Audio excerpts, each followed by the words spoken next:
தமிழகத்தில் இதுவரை 189 கோடி ரூபாய் பணம், பொருட்கள் பறிமுதல் செய்யப்பட்டிருப்பதாக தகவல் வெளியாகியிருக்கிறது. தேர்தல் பறக்கும் படை சோதனையில் இதுவரையில் 189 கோடி ரூபாய் பணம் மற்றும் பொருட்கள் பறிமுதல் செய்யப்பட்டிருக்கிறது.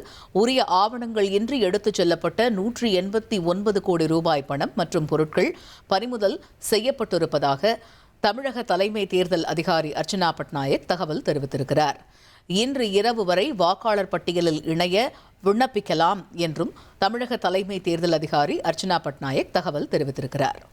1,27,00,000 மனங்களை வென்ற தந்தி டிவி யூடியூப் சேனல். தவிர்க்க முடியாத தம்ப்நெயில்ஸ், கலக்கலான கான்டென்ட்ஸ். நீங்களும் இந்த குடும்பத்தில் இணைய இப்பவே சப்ஸ்கிரைப் பண்ணுங்க.